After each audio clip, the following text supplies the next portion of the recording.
Fala pessoal, sejam bem-vindos a mais um episódio aqui do nosso Pode Não, Dev. Eu sou Vinícius Lúcio, ao meu lado Sidney Flores, meu parceiro nessa jornada incrível. Ai, Vini, você sabe quanto você tem de QI? Ah, cara, fez não o teste? sei. Eu fiz quando era mais novo, mas eu não lembro, não. Não? Não. Não, bom, aí já começa que se você não lembra... É porque não foi tão, não foi tão relevante alto assim, né?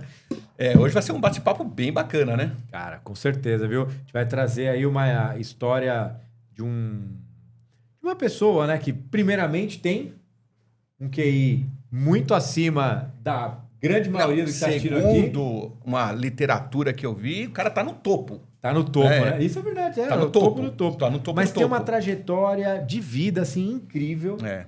que vai, acho que, compartilhar... Assim, as pessoas que vão se identificar bastante. E assim. vamos trazer alguns temas aí, porque quando a gente fala de neurotípicos, né? Acho que é o termo correto hoje em dia de falar, né? Pessoas superdotadas também entram dentro dessa classificação. Né? Então, contar a história desse amigo nosso que vai estar aqui conosco, da trajetória, das dificuldades também, mesmo tendo realmente um QI bastante elevado, vai ser interessante e motivador para todo mundo que está nos assistindo aí. Com certeza. Então, ó, se ajeita aí na sua cadeira, no banco do teu carro, acompanhe com a gente essa história. E se você não nos segue nas redes sociais, lembre, né, de se inscrever no canal, interagir com as nossas publicações, curtir os nossos conteúdos, seja no Spotify, no Instagram, YouTube, no X que tá vindo por aí. Tá vendo aí? São mais de 50 programas já gravados. Então, revistem, né? Eu vou repetir o que me corrigiram no tempo desse atrás. Vai ver nos nossos arquivos. Nossos arquivos, né? Dos nossos acervos. Dos Eita, nossos né? acervos. Vamos lá, turma. Então roda a nossa vinheta pra gente começar o bate-papo de hoje.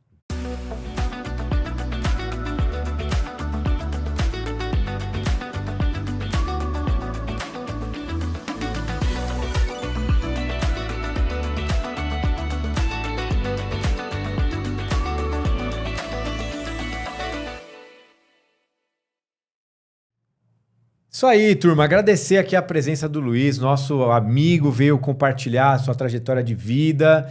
A gente vai ter aqui momentos incríveis, né? De conhecer a sua história, o mercado onde você realmente quis atuar e essa questão do QI, que acho que é uma cereja do bolo em cima dessa história toda. Obrigado por ter topado o bate-papo aqui com a gente. Obrigado eu pelo convite de vocês aí, a recepção, o carinho de vocês aqui. E a pergunta que eu quero abrir é o seguinte: qual é o tamanho do seu QI? Tamanho do meu QI. Primeiro que é uma falta de educação, né? Como se estivesse perguntando o tamanho das minhas partes, né? Como se fosse isso, né? Não, mas tudo bem. Então vamos reformular. Qual é o seu QI, então, Qual por é favor? o seu QI? Não precisa falar do tamanho. Não precisa né? do tamanho. Qual é o o seu QI? Bom, eu fiz alguns testes e os testes que eu fiz eu pontuei a pontuação máxima. Então tem teste que pontua até 160, tem teste que pontua 145, eu tirei a pontuação máxima nos dois testes, né? Então eu atingi o efeito teto dos testes que eu já O que me fiz. deixa extremamente humilhado, porque eu me achava com QI alto com 121, meu de 121, 122, eu não entro nem no grupo dele. Não Eu entra sou nem no excluído. A rua de cima tá fora. Inclusive, falando de O grupo não é grupo, meu, eu faço parte do faz grupo, parte mas do não é grupo, meu, né? assim. E você realmente é associado a alguns grupos que reúnem, né, a nível Brasil e até a nível mundial, pessoas que realmente têm um QI super elevado, né? São identificados como superdotados. Como que é um pouco aí desse universo? Bom, eu faço parte de duas sociedades de alto QI. A Mensa Brasil, que é uma divisão nacional da Mensa Internacional. Acho que é a mais antiga, pelo menos é a mais conhecida, a mais antiga sociedade de alto QI, que reúne pessoas com 2% da inteligência. As pessoas que estão no top 2% de inteligência mundial. Então, elas estão acima de 98% da população em termos de inteligência, em termos de QI, né? E faz parte da Intertel também, uma outra sociedade de alto QI, que já é para 1% da população. Essa já é menor, já é menos conhecida, por ser mais seleta também. No Brasil, a Intertel tem por volta de 40 membros, a Mensa por volta de 6.500 membros. E mundialmente, a Intertel por volta de 1.700 membros. Né? E a Mensa Internacional, eu já não sei mais que ordem de grandeza aí. Mas é 2% da população mundial, né? Teoricamente, 2% da população mundial estaria apta a entrar na Mensa, né? Então, no Brasil, ainda, dos nossos habitantes aí, falta um número grande de pessoas para ser identificada como superdotados, né? E aí, é lógico, né? Quando a gente pensa isso, né? Um QI elevado, um nível de inteligência muito alto. Fora do padrão, Fora né? do padrão, né? Pô, o cara dá para conseguir a cura do câncer. Claro. O cara deve conseguir ali, sei lá, né? A extrair água da lua, aquela história toda. O que vocês discutem, né? O que é tratado dentro desses encontros? O que é esse tipo de inteligência norteado pelo indicador do QI? Então, vamos lá. Primeira coisa. Dentro da Mensa, que é a sociedade maior e mais completa, né, existem vários grupos de discussão. Então, dentro da Mensa, por exemplo, tem grupo de discussão de neurociência, grupo de discussão de política, tem grupo de discussão de psicologia, de engenharia, de tecnologia eletrônica, enfim, diversos grupos. E você pode participar desses grupos ou não, para conversar sobre esses temas. Então, são grupos que hoje estão na rede WhatsApp. Hoje são grupos no WhatsApp, onde essas pessoas estão lá, postam suas ideias, conversam, discutem, debatem entre esses temas, né? Além disso, existem os encontros online, então palestras online, encontros que as pessoas vão encontrar online para poder bater papo, né, vendo vídeo e tudo mais. E existem encontros também presenciais, os happy hours, existem encontros do tipo congresso, acabou de acontecer nesse ano um congresso de saúde mental para superdotados da Mensa, né? Muito bom, teve a participação do presidente internacional da Mensa dos Estados Unidos, veio ao Brasil para poder dar essa palestra. Então, muito interessante esses debates aí. Já a Intertel também é um grupo um pouco menor, já é uma discussão mais geral. Então, já é sobre superdotação, já é mais sobre testes de QI. Então, os temas discutidos são mais ou menos dessa ordem aí. E como você me perguntou, qual é o tipo de inteligência que está relacionado, o indicador de QI, na verdade, não existe isso de tipos de inteligência especificamente. O QI, o número de QI, ele tenta fazer uma medição do fator G, que é um fator geral a todas as atividades intelectuais. Então, por exemplo, todas as atividades humanas estão relacionadas com o G de uma certa forma. Por exemplo, a habilidade sua para dirigir está relacionada com o fator G que você possui. Todas as atividades nossas possuem. Então, a pessoa que tem um alto fator G, um alto QI, ela tem uma facilidade para diversas áreas. Não necessariamente ela vai desenvolvê-las, não necessariamente porque ela necessita de estímulos exteriores e tudo mais. E interesse pessoal também da pessoa. Às vezes a pessoa não se interessa por direção, a pessoa não se interessa por matemática, ela não vai se desenvolver nessa área, mas ela tem uma alta capacidade, uma alta facilidade para esse tipo de atividade, né? Não, inclusive, eu já ouvi falar que existem alguns superdotados com QI super altos que não conseguem nem acompanhar a faculdade. Ele entra e sai. Porque, assim, ele se sente fora. Falou, não, peraí. Peixe fora d'água. Não consegue se adaptar. Então, você espera muitas vezes que um cara desse vai fazer uma faculdade federal, vai fazer um mestrado, vai fazer um doutorado, vai fazer um pós-doutorado, e, de repente, é um cara que está acima disso, está fora dessa caixinha, a faculdade, né? não é feita para superdotados.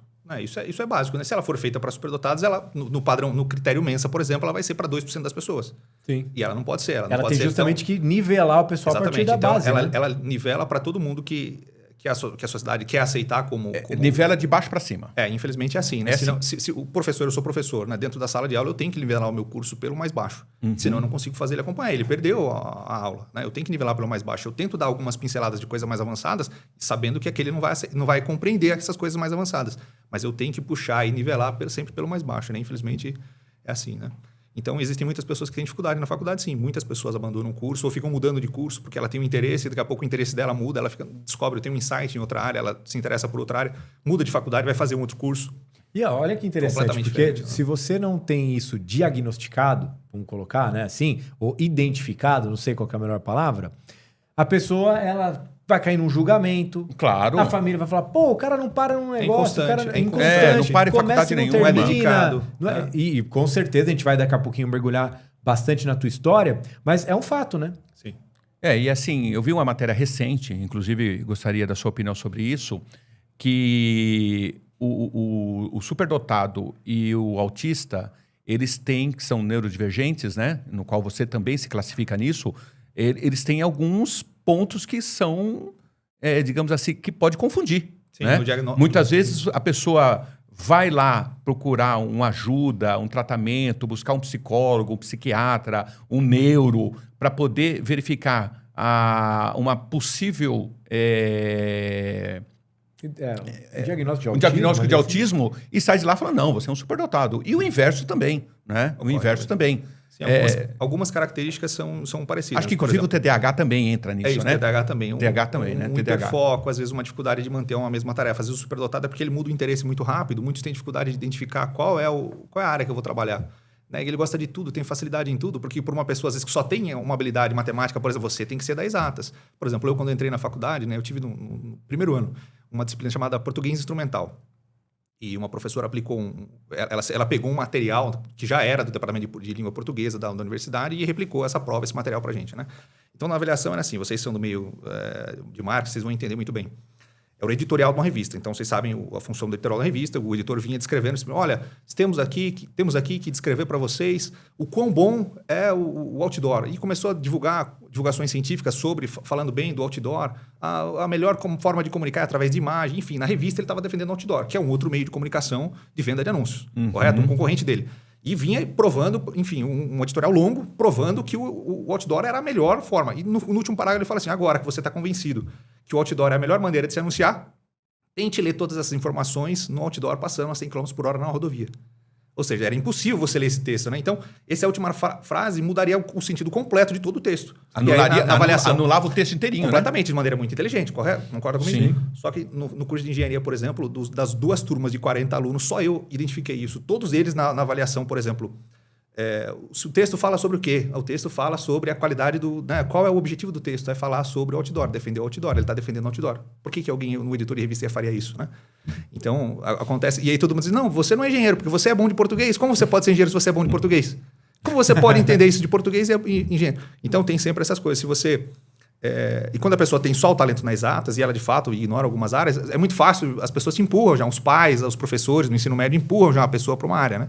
E quando você tem facilidade em mais de uma área, fica mais difícil de se identificar, né? Eu sou engenheiro, será que eu sou da língua portuguesa? Eu escrevi no jornal da escola, mas também eu tirei as melhores notas da Olimpíada de Matemática, eu também ganhei premiações, eu também ganhei prêmios de desenho. E aí, eu sou de que área? Eu sou artista, eu sou engenheiro, eu sou o quê? Você entende? Então é mais difícil, né? Imagina, para uma criança isso aí deve criar uma confusão mental. Porque, vamos ser sinceros, no ensino médio a maioria das pessoas são crianças mesmo. Sim. Não tem experiência de vida ainda, né? Hoje é cada vez mais, é muito difícil você falar, olha, você tem que escolher agora a área que você vai atuar para toda a sua vida, para todo sempre e tudo mais, com que você conhece e identifica agora. Tipo, e a maioria das pessoas são privadas de experiência, né? Então ele nunca visitou um engenheiro para saber o que o engenheiro faz, ele nunca visitou um escritório de marketing para saber o que o cara do marketing faz, né? Então, como é que ele vai decidir para sempre o que ele vai fazer na vida dele? E normalmente é assim, não, você tem que começar a faculdade, você vai terminar esse curso, você vai fazer um mestrado, vai fazer um doutorado nessa área, e não pode mudar, e tem que ser isso.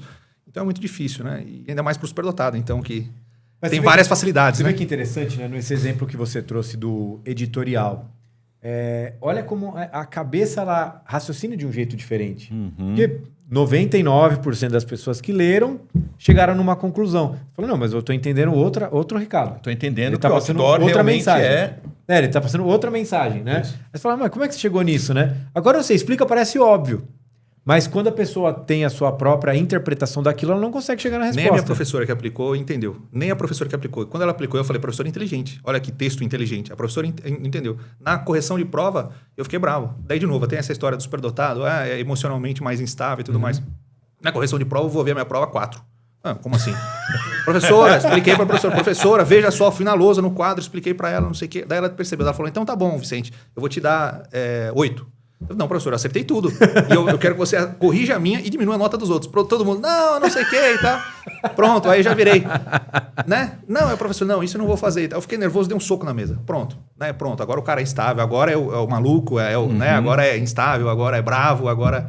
Então, as meninas da sala, tinha poucas meninas na engenharia, mas as meninas já não queriam mais conversa, era o cara instável, né? Então, tem toda essa história, né? Ou seja, eu fui prejudicado pela incapacidade da professora de perceber a inteligência do texto. Quando explicado para ela, ao invés de reconhecer e de fato agir na justiça, né? Olha, eu de fato tenho que corrigir, eu tenho que ajustar a nota de todo mundo. Era o justo, era o correto a se fazer. Não, ela quis só me dar alguns pontos a mais. Entende? Não, vou te dar 8 e tinha gente que interpretou errado e tirou 10, exatamente. Deu um cala-boca. Assim, fica aí, fica quieto. Né? E, de novo, esse senso de justiça também do superdotado é muito grande. Né? Eu, por exemplo, coisas muito simples me doem profundamente e eu fico doente com injustiças assim, querendo tirar a calça pela cabeça. Né? Todo mundo, nossa, mas para que isso? Não era para tanto. De novo, mas uma característica de superdotação também, esse senso de justiça, essa... Mas isso não te transforma também no esquisitão?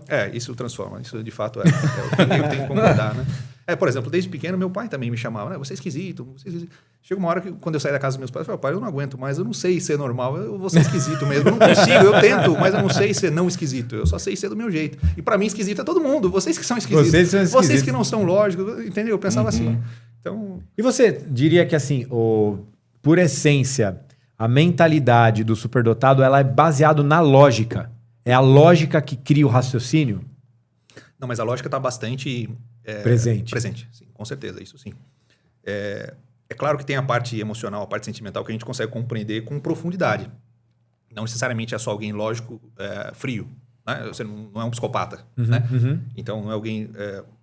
e às vezes a gente tem uma sensibilidade maior, emocional mesmo. Então, eu choro em comercial de televisão. Né? Eu choro assim no filme, eu choro mesmo. Tipo, meu filho, pai, você tá chorando, tal, não sei o quê, né? Você tá chorando. E tem essas coisas, né? Ao mesmo tempo que deu um soco na mesa porque a professora não quis corrigir a nota, né? Mas a gente vai controlando, tá? Porque assim, eu também sou muito emotivo, assim, com filme também, né? Mas com o tempo, essa questão da explosão você vai controlando. Sim, com certeza. Eu, por exemplo, hoje eu sou um cara que eu já consigo... até falei que eu estou relendo um livro. Inteligência emocional, comunicação não violenta. Então, você vai conseguindo administrar isso, né, com o tempo, né? Outras não. Sim, mas eu deixei traços na história da minha carreira profissional. Você vai conversar com pessoas que trabalharam comigo, eles vão dizer assim, o Luiz é um filho da puta, o Luiz o cara é grosso, o cara é assim, o cara só pensa nas coisas certas e fez errado. Quando eu trabalhei em montadora uma época e tinha pessoas que choravam, por exemplo. Eles diziam, olha, o seu trabalho, o meu depende do seu, o seu tá errado, eu não posso seguir adiante com o meu, né? Por isso ele chorava, por exemplo. Mas eu não falei grosso. Daí meu chefe, não, Luiz, você tem que falar de uma maneira que não... Essa comunicação não violenta. Mas eu não sabia fazer isso. Eu estava pensando no resultado do nosso trabalho e pensando dessa maneira. E nunca estava pensando nos sentimentos dele, você entende? Eu não achava que tinha que ter cuidado com os sentimentos dele e tudo mais, né? Na carreira profissional. Então, essa que na cabeça dele, você estava assim, burro. Não, mas eu não estava, né? Eu não disse isso. Faz o serviço direito que está atrapalhando o meu. Não era isso. Não, eu queria chorar na cama, né? Eu jogava o trabalho. Não ele, eu jogava o trabalho. Eu acho que essa é uma característica interessante, principalmente quem se caracteriza ali como superdotado. Eu não sei, você me corrija. Não tende a ser tão arrogante ou tão prepotente. Ele simplesmente entende... É natural dele. É o natural dele. E é uma visão... mais lógica, né? O mais sensata ali da situação do sim, não, do certo, errado, que ele traz aquilo para a mesa com muita tranquilidade e clareza, porque é o natural. Isso. Né? E se a pessoa nega, fala, não, isso não é verdade. Fala, não, é sim. Né? Aí não tem como. Daí a maioria das pessoas, por maneira política, né? Ou essas habilidades que vocês estão dizendo, comunicação, retira o argumento. Então tá bom. Então se você quer manter assim, tá bom. E o superdotado, para ele, é uma dor quase física, quase fisiológica. Eu não posso aceitar isso. Eu não posso sair de uma mesa de conversa aceitando que uma mentira que é verdade. Uma coisa incorreta que é o certo. Eu não posso. Isso vai me doer, eu não vou conseguir dormir de noite. Então, insiste. E essa insistência, olha, o cara é chato, o cara não dá o braço a torcer e tudo mais. Mas dificilmente, a gente erra, com certeza, né? Mas dificilmente, nesses pontos lógicos, normalmente a gente está certo, né? Normalmente... a pessoa que está insistindo ali, que tem certeza dos fatos, né? Sim. A medicina da saúde mental tem evoluído muito, né? Como toda a medicina, né? E hoje a gente até tocou nesse ponto da questão do autista, do TDAH e do superdotado terem pontos que são muito similares no diagnóstico, né? Em algum momento você foi assim, tipo... não, ele não é superdotado, ele é autista. Sim, com certeza. Porque assim, é uma dica que eu falo até para as mães, para os pais que estão nos assistindo, né? Que tem que tomar esse cuidado, porque é muito parecido as características, né? Você está me falando algumas coisas e eu convivo com algumas pessoas que são autistas, né? Temos profissionais que trabalham conosco. É muita coisa semelhante, você entendeu? Essa questão do senso de justiça, de não aceitar algo que não é o correto. Sim. É claro que a gente tem níveis. Eu estou longe, não sou conhecedor disso, pelo contrário, peço até uma licença para poder falar sobre isso. Trazer esse assunto. Trazer esse assunto, porque a gente sabe o quanto as pessoas hoje em dia estão preocupadas com isso, estão trabalhando para melhorar a vida dessas pessoas também, né?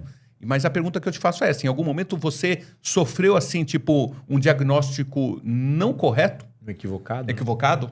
O primeiro diagnóstico equivocado que eu tive foi na primeira infância, no primeiro 7 anos, 8 anos ali. Eu desenvolvi como eu posso dizer? Eu fiquei mudo, eu não conversava com as pessoas da sala de aula, não conversava com as crianças da escola. Então, eu estudava numa escola católica e a irmã disse para minha mãe, olha, você precisa levar ele no psicólogo e tudo mais, porque ele não está conversando, talvez seja algum problema e tal. Talvez não tinha autismo em alta naquela época ainda, mas talvez, né, acharam isso. Então, quando eu fui na psicóloga, a psicóloga fez lá uns testes comigo, eram uns testezinhos já de QI, umas coisinhas que tinham que ficar resolvendo e tal.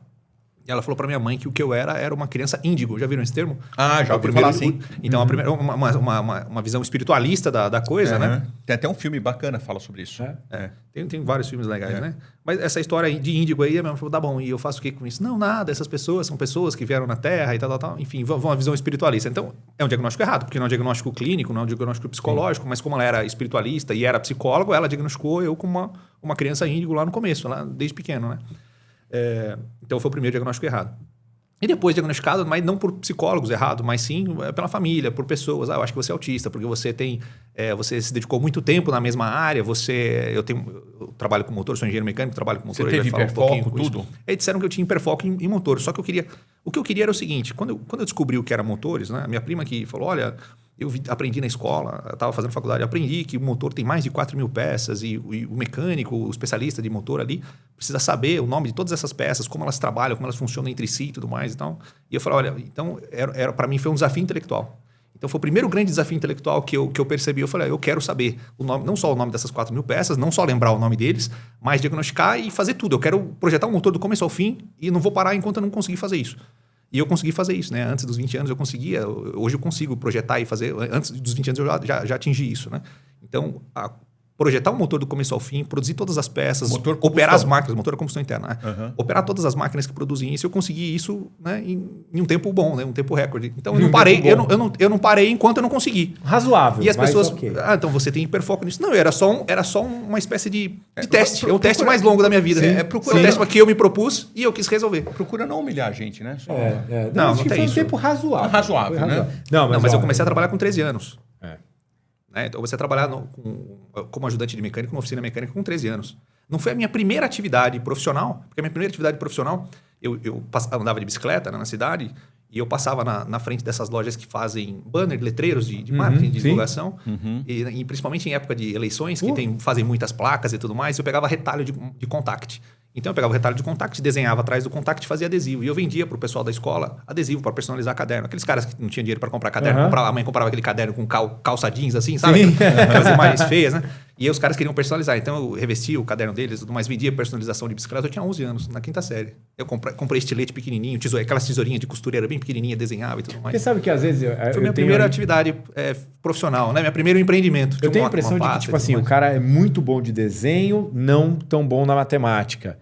O normal é assim, né? O normal é mais assim. E aí, no teu caso, você tinha realmente um equilíbrio bom entre todas as habilidades ali do desenho. Por exemplo, eu gostava de tocar piano. Meu primo tocava teclado. Ele me ensinou um pouco de teclado no começo, né? Eu tenho facilidade para aprender música. Meu irmão começou a tocar aula de violão, por exemplo. Eu vi meu irmão tocando um pouco de violão, eu já aprendi. Meu avô já teve que ir lá comprar o violão para mim. Não, eu quero te dar um violão porque você toca muito bem e tal. Seu irmão tá fazendo aula e você toca melhor que ele, tipo, sem fazer aula, sem nada.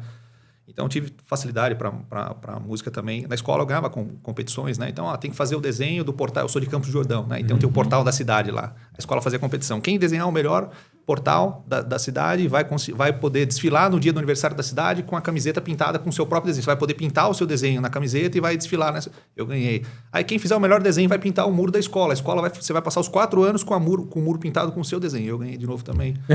Você tinha uma facilidade nessas coisas. Eu gostava. E era natural para você. Era como que a sociedade... como que a classe, a sociedade que você estava inserido, via o seguinte: o cara é campeão de matemática, campeão de sei do que, passa em todos os testes, 10 de matemática, bom em tudo, trabalhando de mecânico. A minha professora passava na frente, ela chorava, ela balançava, parava na frente da oficina, devagarzinho, parava na frente da oficina, balançava a cabeça assim, poxa vida, o que você está fazendo? Perguntava, você está passando dificuldade e tal? Eu posso ver para você uma bolsa? Não, professor, eu estou querendo aprender, eu estou lá para aprender. Meu pai ia me visitar na oficina, meu pai não queria que eu trabalhasse na oficina também. Ia me visitar, chorava. Daí para mim era um peso grande, né? Ver meu pai decepcionado comigo com aquela profissão, mas eu estava realizando meu sonho, eu queria aprender logo como funcionam os mecanismos, como funciona a eletrônica, era o ambiente que eu poderia aprender aquilo. E o ambiente de oficina mecânica não é um ambiente propício para um jovem aprender, porque os caras são casca grossa.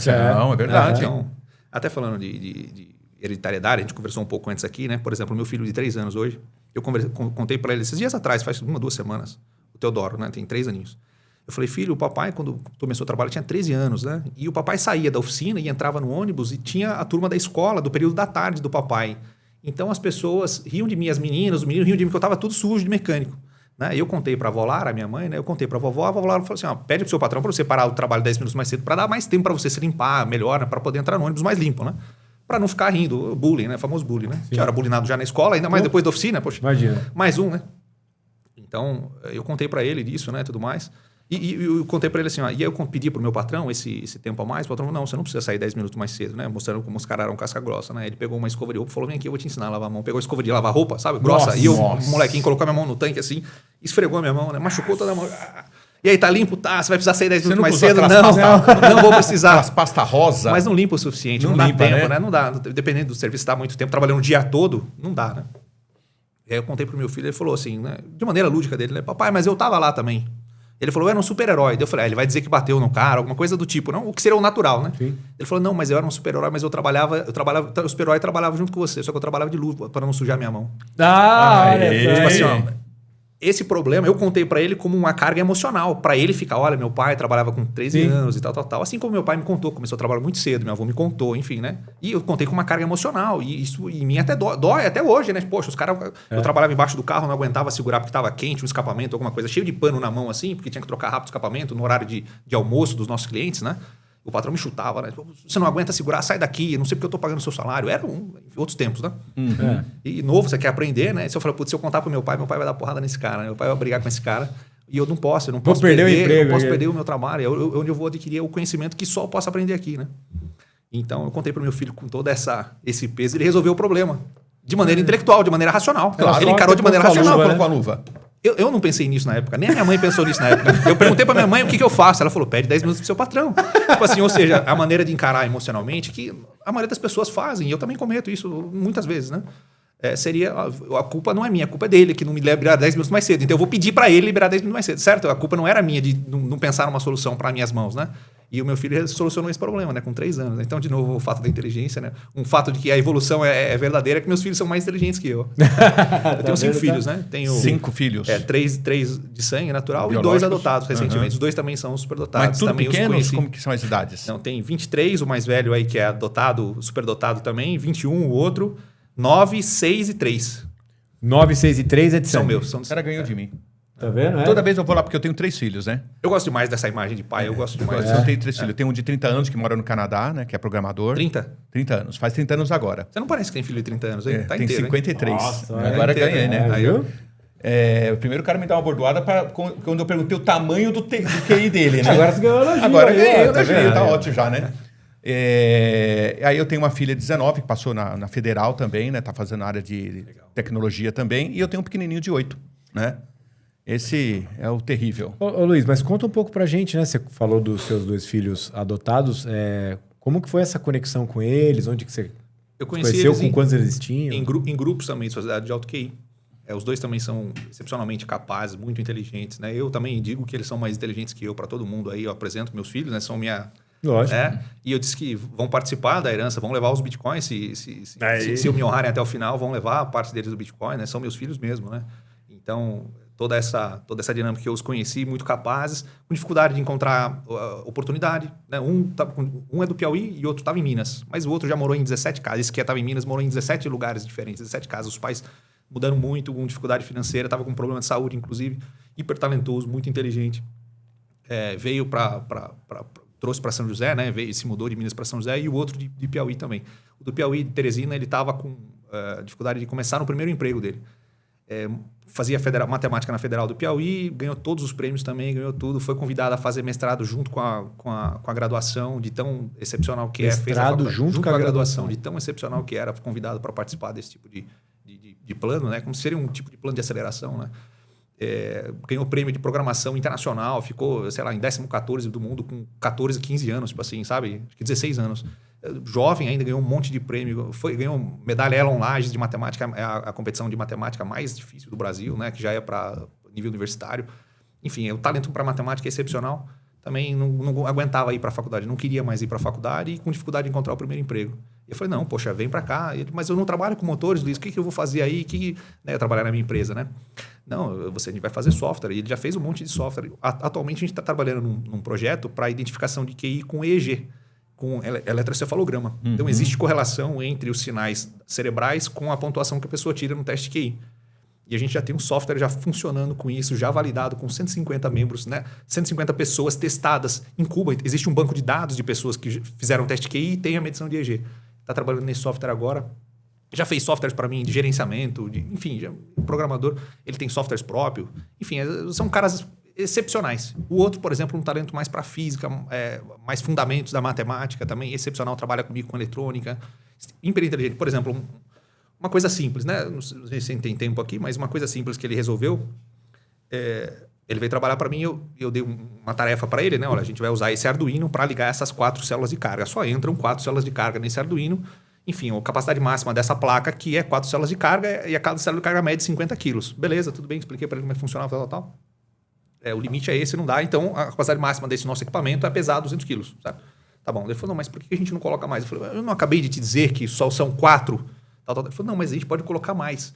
Mesmo que elas não estejam ligadas, o peso vai ser distribuído entre mais unidades das células de carga, elas se deformam iguais. Mesmo que ela não esteja ligada, as outras 4 células de carga que estão ligadas vão receber um peso menor. Uhum. Então, a gente só usa um fator de multiplicação depois, eletronicamente, para multiplicar.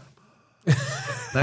Tipo assim, uma solução simples e, tipo, esse tipo de solução. É muito simples isso. Tudo bem, mas nenhum chinês atingiu isso. Quantos bilhões tem na China? O chinês vende essas balanças de banheiro, sabe essa balança de banheiro? Pesa 200 quilos, porque só aceitam 4 células de carga na placa.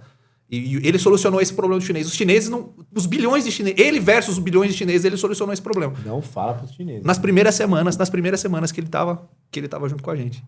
Que ele tava junto comigo ali. Você entende? Tipo assim, o que é inteligência? Parece uma coisa muito simples quando você contada, mas eu não pensei nisso, eu não solucionei isso. Por exemplo, ver algo onde ninguém está vendo. Exatamente, é enxergar, inclusive a definição da palavra inteligência, né? Inteligir, né? É ver por dentro, né? Enxergar o conteúdo interno daquilo. Inteligir é isso, né? Intus legere, ler por dentro, né? Intus legere, ler por dentro. Então, perceber as estruturas internas daquilo. Eu fiz matemática também, mas na época com ênfase em sistema. E eu tive um professor que ele falava que antes de resolver qualquer problema, analisa primeiro. Qual é o problema? Não, fica assim. Tem até um conto antigo do cara que vai resolver o problema na máquina, que ele fica lá... Ele tem 1 hora para resolver o problema. Ele fica lá 59 minutos olhando para toda a máquina. Aí ele vai lá, pega uma chave de fenda e aperta o parafuso.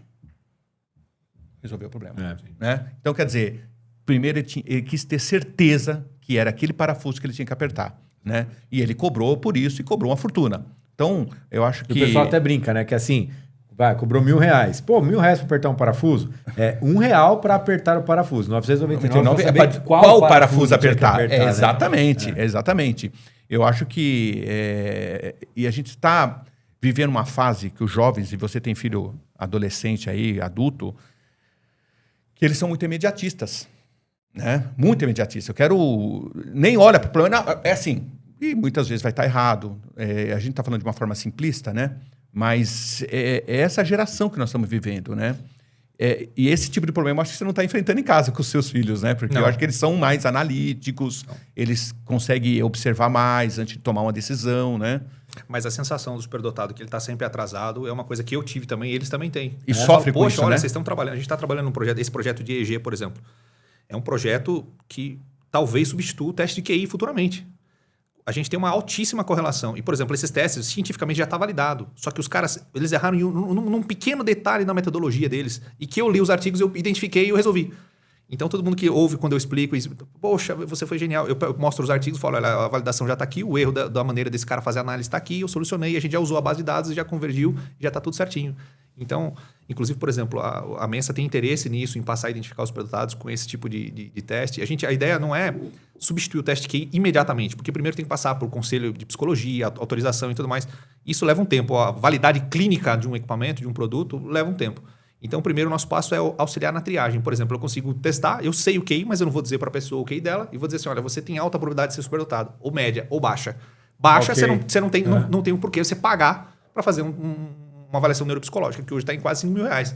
Subiu muito a procura disso e os profissionais estão selecionando, estão colocando o preço lá em cima. Sim. Então, por exemplo, se você faz um teste desse e fala, eu vou pagar R$5.000 para o meu filho para fazer uma avaliação e ele não foi, e eu gastei toda essa grana e ele não tem benefício nenhum em ter feito esse teste e tudo mais, faz sentido ele primeiro fazer uma avaliação rápida com EEG, um equipamento de 2 minutos. Eu preciso de 2 minutos medir na cabeça de uma pessoa para saber se ela tem alta ou baixa probabilidade. Mas ele fazendo alguma atividade.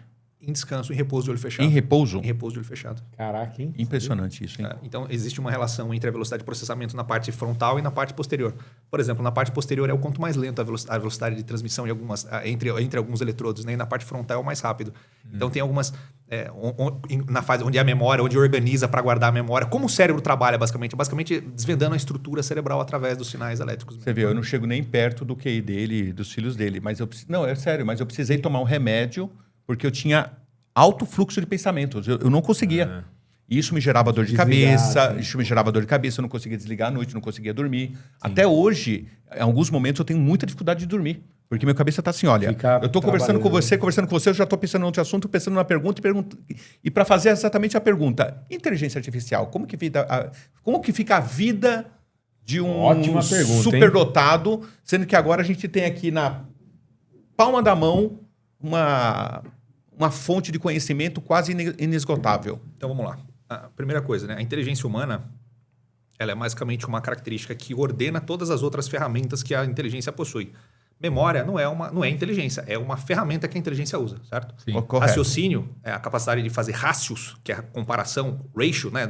Rácio no matemática, em inglês aí, é você fazer comparação. Eu recebi uma informação nova, eu comparo essa informação que eu já tenho no meu banco de dados e extraio uma solução. Isso é maior ou menor que 1, isso é verdade ou é mentira, isso tem alto grau de coerência, tem baixo grau de coerência. Isso é raciocinar. Raciocinar é fazer comparações, fazer vários rácios. Tá? Vários rácios. Raciocinar é dividir várias vezes, ou comparar com várias vezes. Comparar porque eu pego uma coisa e divido por outra, tá? Rácio por isso, né? Eu pego um, divido pelo de baixo, eu consigo saber o resultado, se aquilo tem sentido ou não, se tá válido aquilo ou não. E existe outra ferramenta, imaginação, sua capacidade de criar imagens mentais para manipulá-las mentalmente. Então, essas 3 ferramentas da inteligência, por exemplo, a inteligência é mais ou menos a que ordena essas coisas. A inteligência artificial, ela só é um raciocinador para a gente. E, claro, um banco de dados de memória. Então, ela consegue armazenar muita coisa de memória. Então, ela é como se fosse uma ferramenta para a nossa inteligência. Ela não aumenta a sua inteligência, mas aumentaria a pontuação que você tiraria no teste QI, porque o teste QI mede a sua capacidade de memória, mede o seu raciocínio. Se você fosse fazer um teste QI usando a inteligência artificial, você tiraria uma pontuação maior. Mas porque ele está medindo a sua memória, ele está medindo características para aferir a sua inteligência, está medindo essas ferramentas, a eficiência dessas suas ferramentas. Então, você enganaria um teste QI usando uma inteligência artificial. Mas não necessariamente aumentou a sua inteligência e não necessariamente o superdotado fica em segundo plano ou ele deixa de ter um valor, o intelectual, a pessoa que pensa, que ordena a inteligência de fato, deixa de ter um valor. Mas você sente que, por exemplo... A minha capacidade aumentou de produtividade porque aumentou a minha memória. Aumentou a minha memória. Eu não preciso guardar as informações, a IA guarda para mim. Eu não preciso saber todo o banco de dados, ela tem para mim.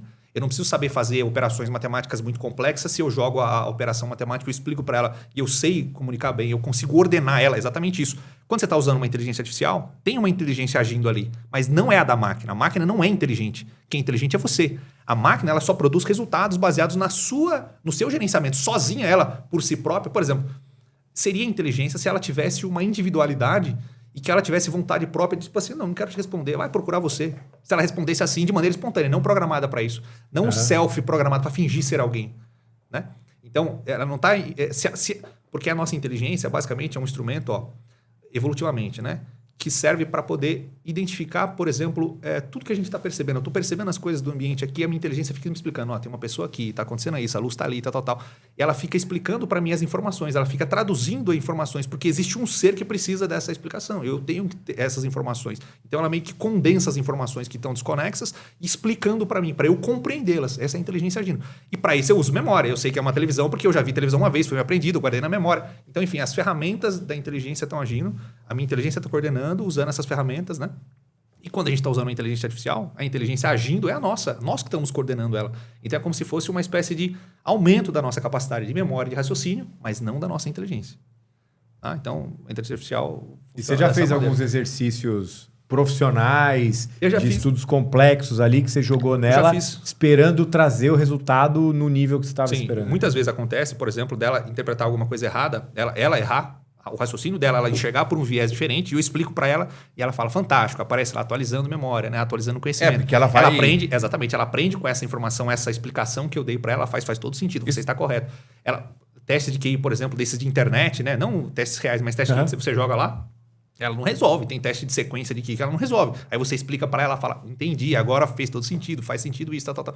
Às vezes ela não consegue resolver problemas que o ser humano consegue resolver. Vários problemas, tá? Tem várias questões de teste que esses de internet de high IQ range, né? High range IQ, os de alta capacidade, né? Que a IA não responde ainda. Tem vários que elas não respondem. Elas erram, né? Não conseguem encontrar a lógica Mas e você, como professor, como engenheiro... Eu uso IA no meu dia a dia. Não, e como você vai enxergar, como você enxerga a IA daqui a alguns anos? Eu enxergo que hoje a IA só não é melhor, ela só não é mais útil para o ser humano, porque existe um tempo. Porque para eu não falei que é uma ferramenta, então no nosso cérebro a memória está interligada. Eu estou pensando e ao mesmo tempo está acessando meu banco de dados de memória.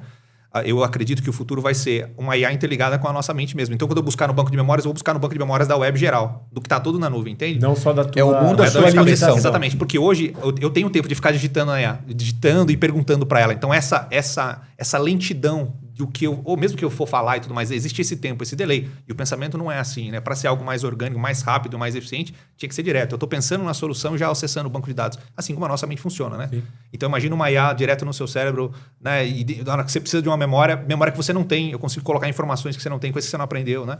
Acessar a memória. Isso me lembrou muito Matrix. Eu acredito que vai ser uma coisa, né? E a IA futuramente vai ser uma coisa muito parecida com isso. Porque ela fala lá, né? Falou, pô, eu preciso da informação referente a como pilotar um carro, né? Baixa aqui, baixa aqui. Ela já dá a carga de conhecimento. Mas você sabe que eu acho que no campo de pesquisa, não sei, você também é um pesquisador? Autônomo, sim, né? Pesquisador de forma pesquisador. Tem um pesquisador agora não sei de onde que é, do Nordeste aqui, e ele trabalha com rotas de meteoritos. Tá. Né? E hoje, daqui para Marte, a viagem é de 9 meses. Aproximadamente, de 8 a 9 meses. E ele começou a acompanhar e ele começou a usar a inteligência artificial para fazer o acompanhamento, porque ele fica... Você viu isso aí, né? Fica acompanhando e tal. E ele começou a criar alguns agentes e jogando as informações lá. Cara, de repente, ele conseguiu, através do acompanhamento de um meteoro, com a ajuda da IA, achar um trajeto para fazer a viagem em 6 meses. Isso... a NASA ligou pro cara na hora que ele publicou, os caras já ligaram para ele. Falou, não, vem para cá. Então, quer dizer, eu acho que a inteligência artificial, seguindo inclusive esse seu raciocínio que futuramente vai ser interligado, e eu também acredito nisso, ela já está acelerando processos. Sim. Né? Campo de pesquisa que você ia demorar 2, 3, 4 meses, principalmente área de saúde, médica, tem muito medicamento já saindo que sem a inteligência artificial ia demorar 6 anos e já está na prateleira. Já está em aprovação. Saiu agora recentemente, o laboratório Johnson lançou um remédio que vai curar psoríase. Né? E até 2 anos atrás nem se falava sobre isso. Então, com certeza, né, a inteligência artificial ajudou muito a evolução da pesquisa, acelerou o processo de pesquisa.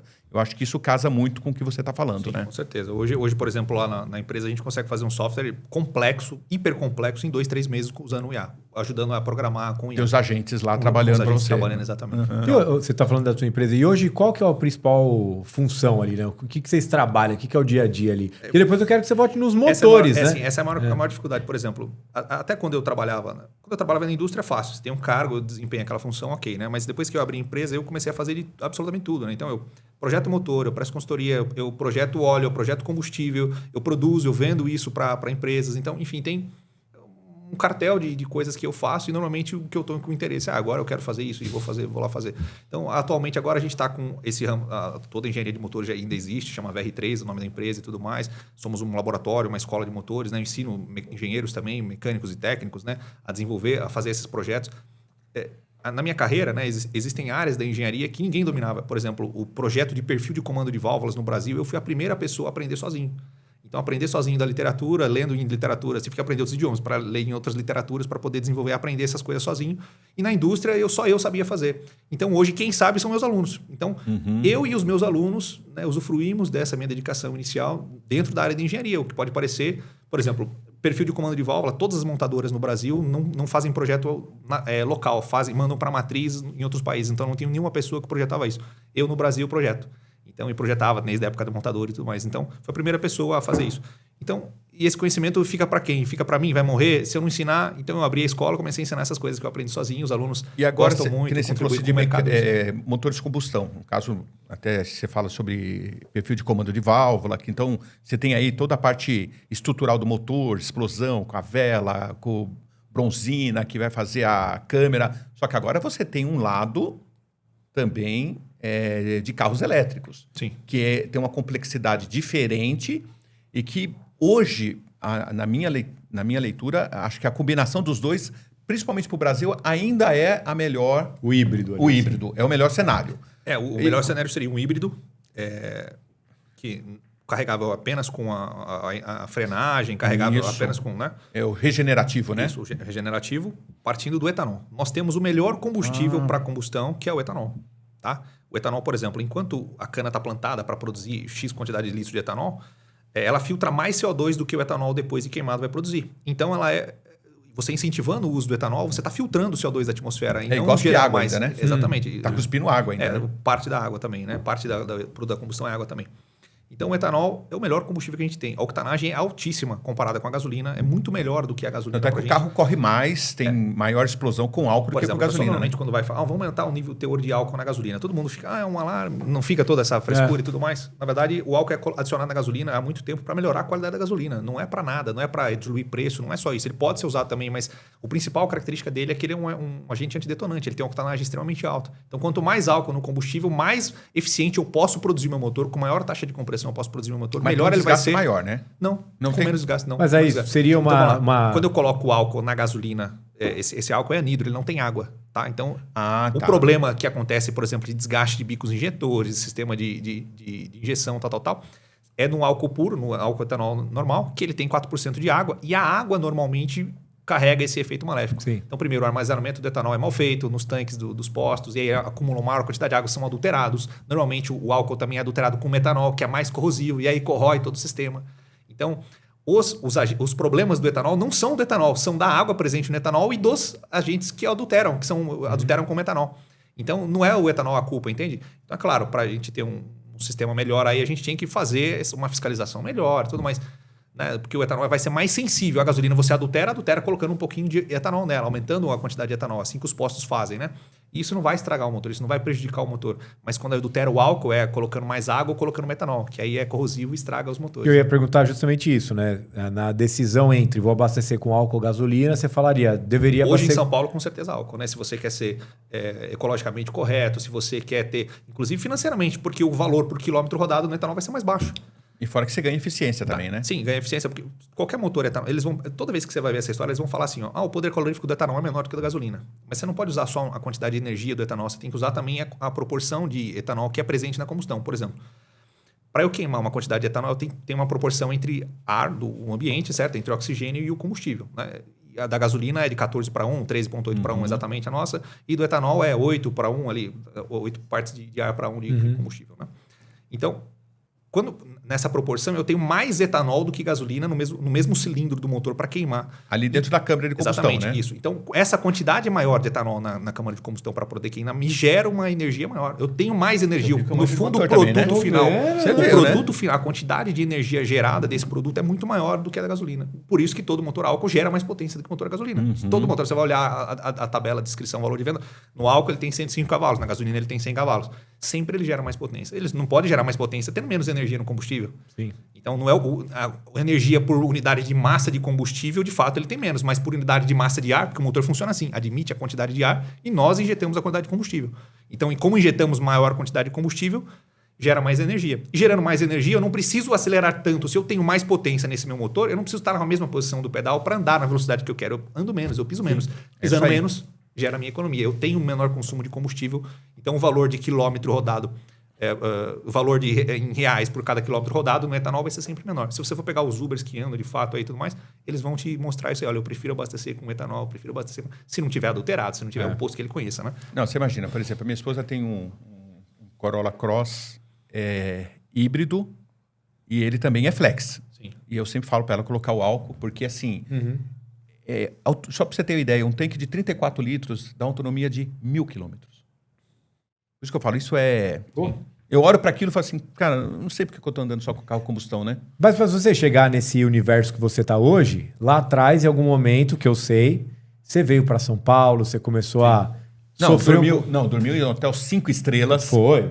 Pelo que eu vi, 5 estrelas. Comia bem, você É, entendeu? foi Tomava aquilo. banho em banheiras com hidromassagem. Leite de rosa. Leite de rosa. Foi uma vida muito tranquila para você chegar onde você chegou, né? Como quem me dera, né?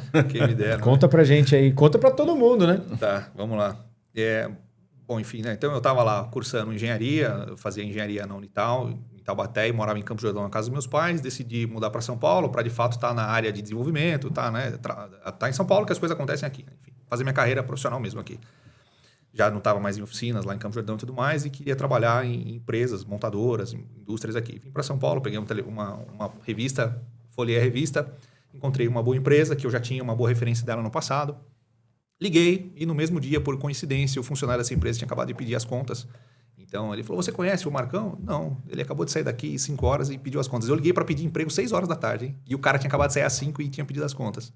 E o cara falou, vem fazer uma entrevista aí então, né? Coincidência, vem fazer uma entrevista. Eu fiz a entrevista, ele me aceitou, gostou de mim, passei na entrevista e deixou eu trabalhar em São Paulo. E eu vim para São Paulo, eu não tinha onde morar. Então eu trabalhava durante o dia e procurava pensão de noite. Ao redor ali, a empresa ficava no São Judas ali em São Paulo, né? Eu procurava em pensãozinha de noite e tal. E, primeiro que era perigoso essas pensões, né? Tinha muita gente ali que nitidamente era bandido, tinha muita gente ali errada e tal. Então no comecinho eu conseguia ficar em pensões e tal. Só que o que eu ganhava não pagava a pensão, não pagava, enfim... O que eu ganhava no dia não pagava a minha pensão. Era um primeiro emprego em São Paulo, aceitei qualquer coisa e tal.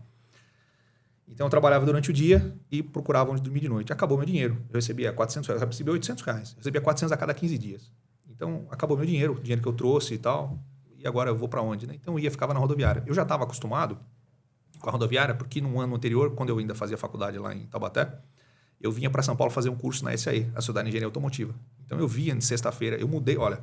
E eu tinha aula no sábado, hein? Então eu mudei o meu curso, minhas aulas do sábado para depois do horário, todos os dias, depois da faculdade, depois das 10 da noite, eu assistia mais uma hora de aula e ia embora depois para Campos do Jordão, né? 11 horas da noite, só para poder fazer esse curso no sábado. Então eu fiz um curso no sábado em São Paulo, foi muito bom esse curso para mim, tá? Uma certificação em motores na Sociedade de Engenharia Automotiva.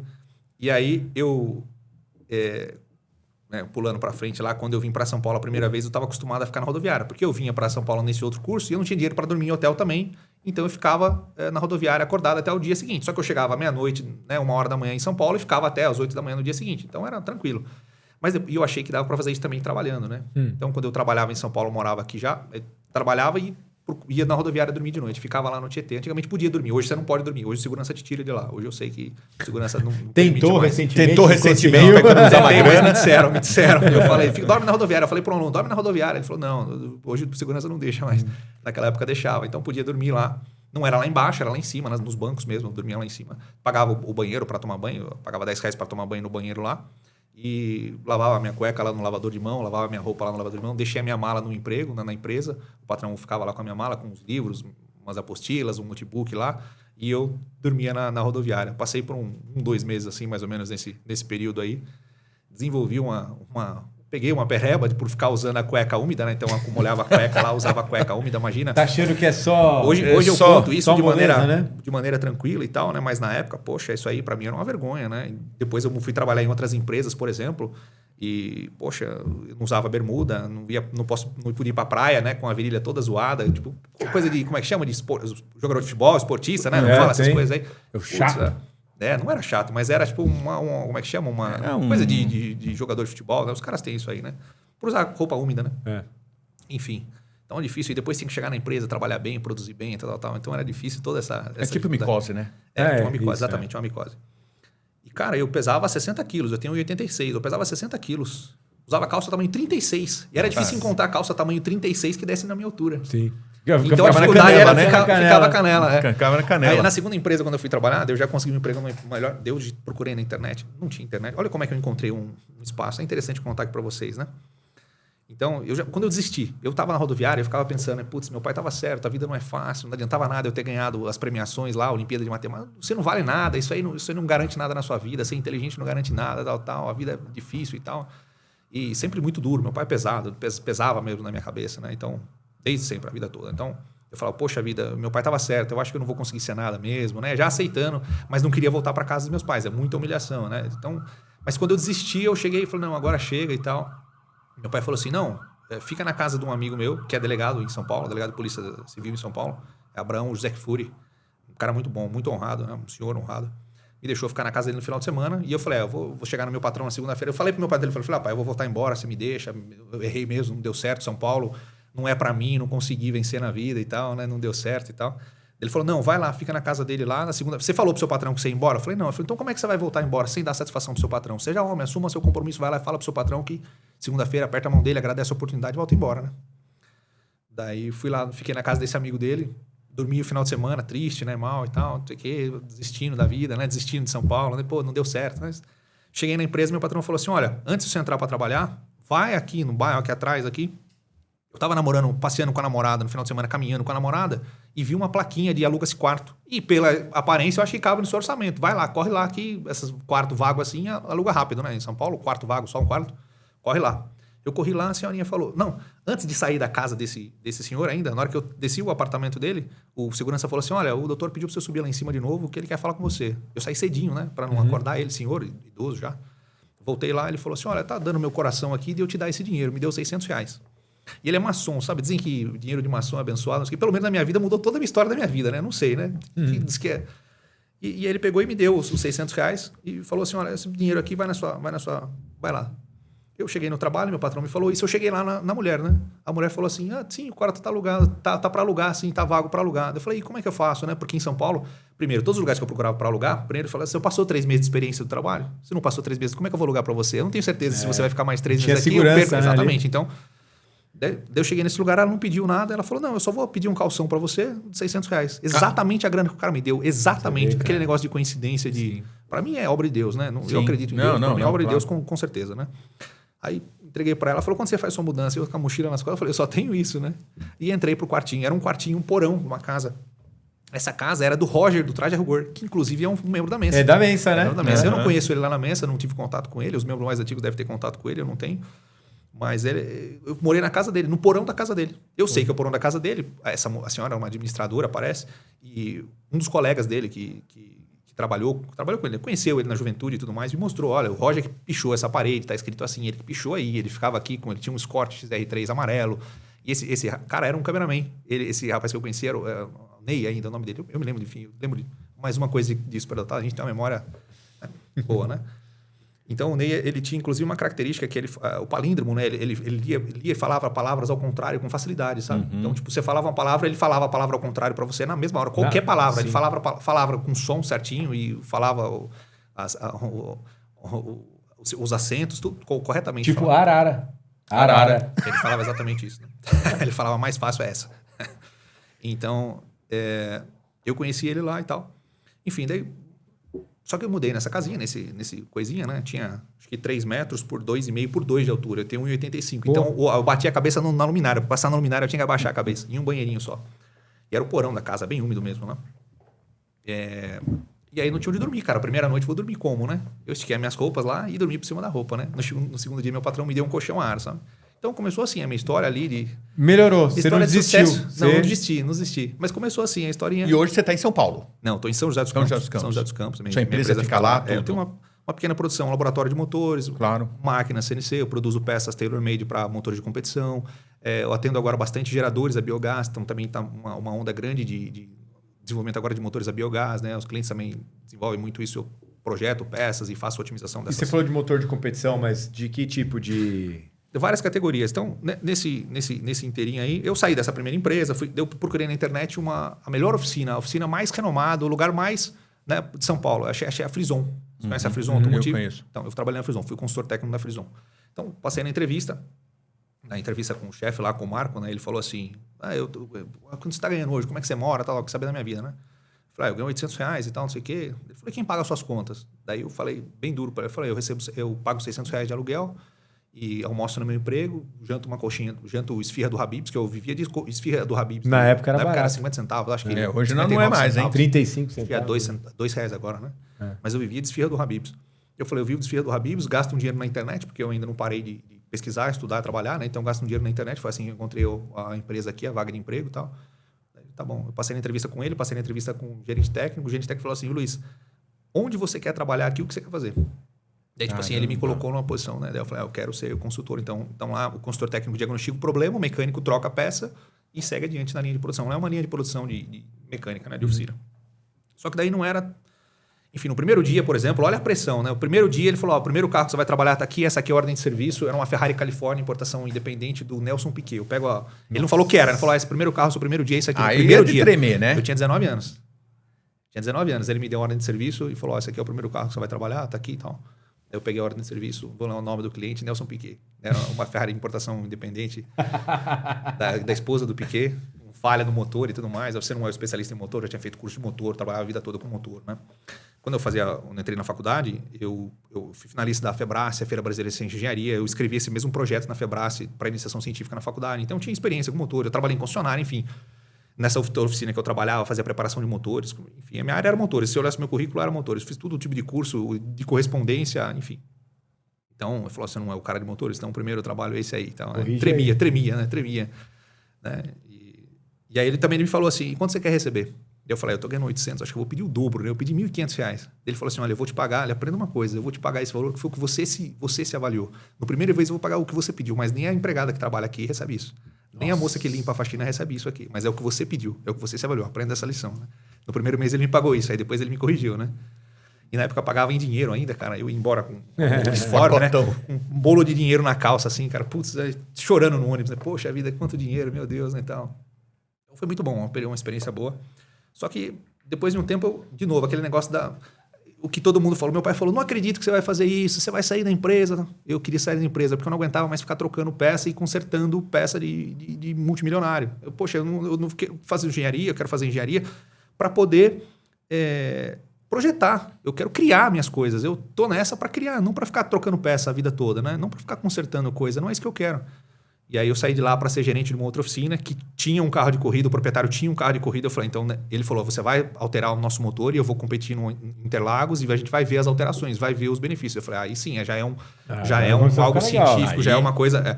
Então, e com o meu salário na Frison era muito alto, ele teve que me colocar como gerente da oficina. Então, eu com 20 anos ali, ia fazer 20 anos, fui gerente da oficina da Funari Automotiva. É uma das primeiras oficinas a trabalhar com remap, reprogramação de chip. Tinha dinamômetro de rolo com freio eletromagnético. Enfim, eu tive uma experiência grande com calibração de motores nessa época. Aprendi bastante calibração de motores nessa empresa, né? E nessa época já era... essa parte dos motores era mais mecânica ou já tinha parte elétrica já? Não, elétrico não tinha ainda. Ainda não tinha, né? Isso aí era 2011. Ah, tá 2011, certo. Tá. Porque hoje você acaba fazendo isso aí tudo com programação, né? Mas elétrico hoje, por exemplo, eu não trabalho com carro elétrico, eu não mexo com carro elétrico, toda a minha área é motor a combustão interna mesmo, não trabalho com carro elétrico. E quando eu saí das oficinas eram muito pouco. Existiam carros elétricos, existiam os Volvos, existiam algumas coisas, mas no comecinho, engatinhando ainda. Tá? O Prius, né? Prius, isso aí é o clássico, né? Então, toda essa trajetória aí, uma coisa engraçada, de novo, aquele negócio de coincidência, né? Se é Deus, se é uma história, como é que é? Eu conheci trabalhava nessa oficina, um engenheiro mecânico italiano, que veio da Itália mesmo, chama Barbiro. Ele formou na Poli em 72, eu acho, se eu não me engano. Formado em 72 na Poli. Muito bom, trabalhou na Ferrari, um cara excepcional. Trabalhou no Oreste Berta, na Argentina, que é um grande produtor de motor de competição, trabalhou na Fórmula 1 e tal.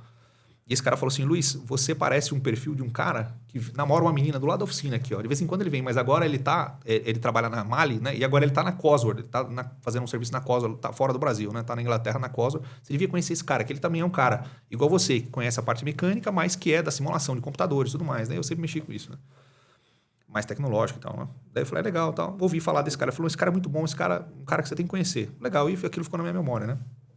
E depois eu saí dessa empresa para trabalhar na fábrica dos carros da Stock Car. Eu trabalhei na JL, que hoje chama Giafone Racing, né? Então, eu trabalhei no departamento de motores, era responsável pelos dinamômetros, já era uma outra... Também foi muito difícil conseguir entrevista lá, insistir pra caramba também e tal.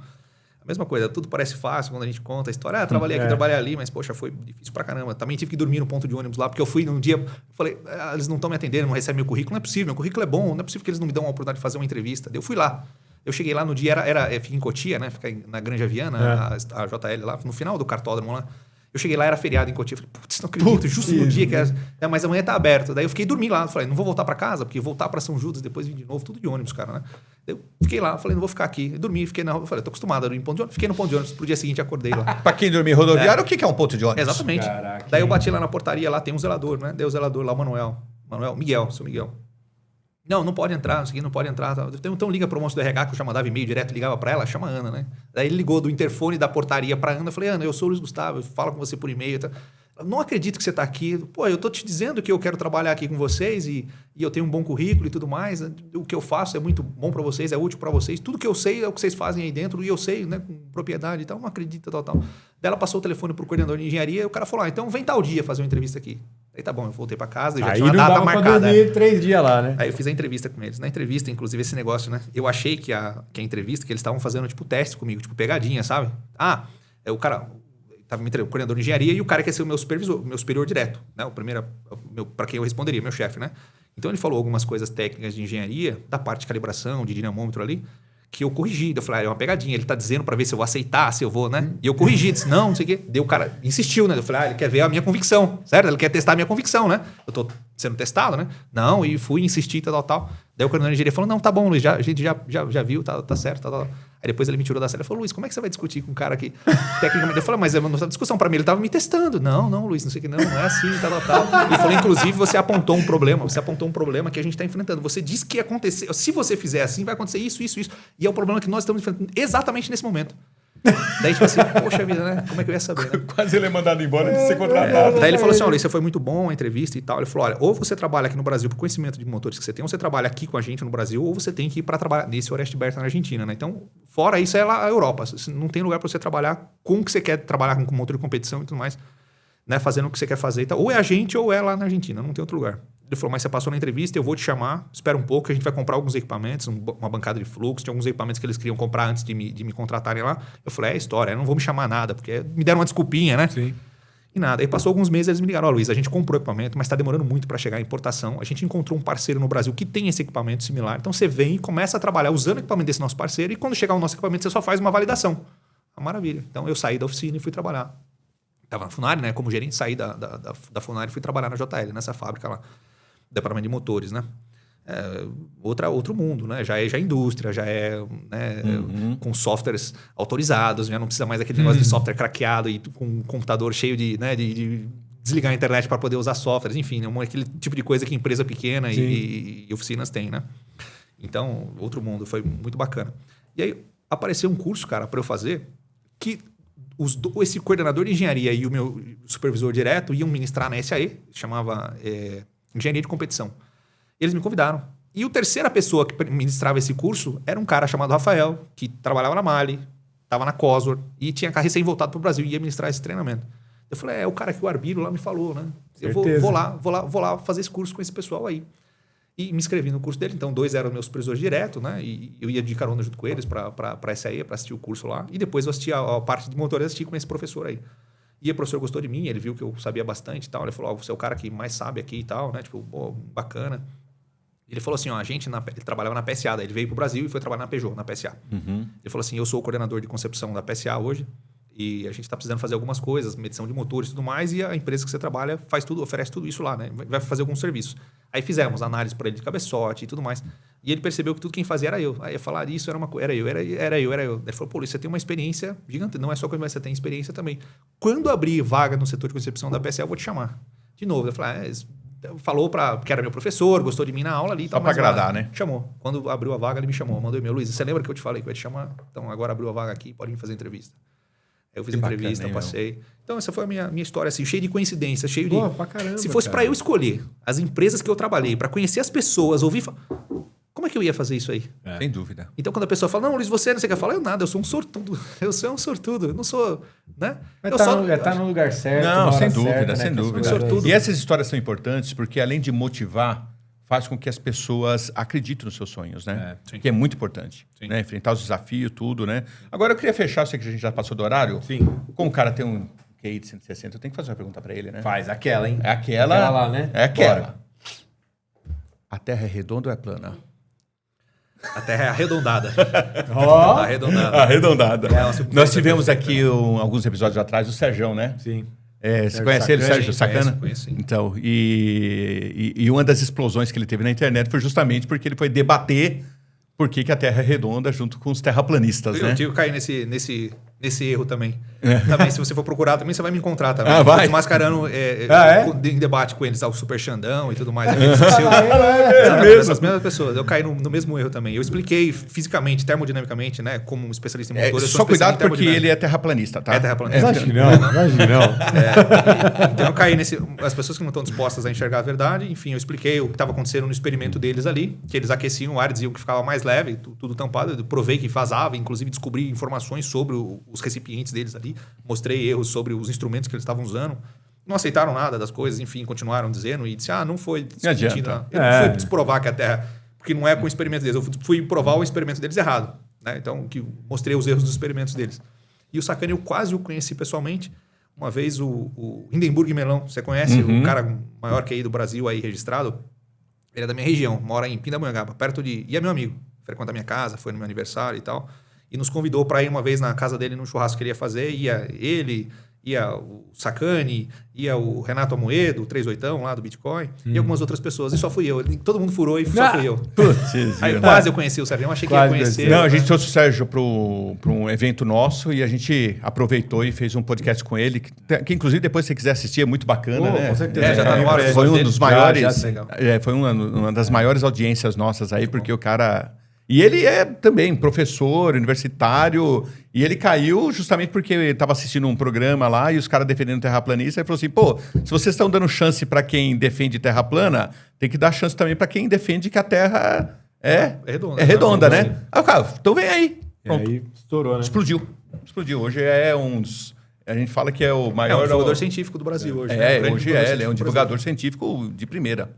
Bom, fechamos hoje, hein? Luiz, muito Cara, obrigado. Olha, dava aqui para seguir até... E passamos, né? Olha. Hein? Hoje Nem contou a minha história toda ainda. Paramos na parte da montadora. A parte empresarial ainda não foi. Não foi. Vai ficar para uma próxima aí, a gente marca com certeza, e até para você falar do trabalho que você realiza, mas apesar que depois a gente deixa todos os contatos seus aí, né? E depois eu vou pegar seu telefone quando estiver em São José, lá na unidade, lá, chamar pra gente almoçar junto, tá bom? Com certeza. Vai ser um grande prazer. Minha casa lá. Opa, vai ser um maior prazer. Das crianças lá. É isso aí. Turma, ficamos por aqui. Espero que vocês tenham gostado, né, desse conteúdo. A gente abordou desde a Damensa, do QI, até toda essa trajetória. Muito bacana de acompanhar, né, a trajetória dele, dentro desse... tanto pessoal quanto profissional, né? Interaja conosco nos nossos conteúdos, nos nossos canais. E nos vemos no próximo, no Pode Não. Deve.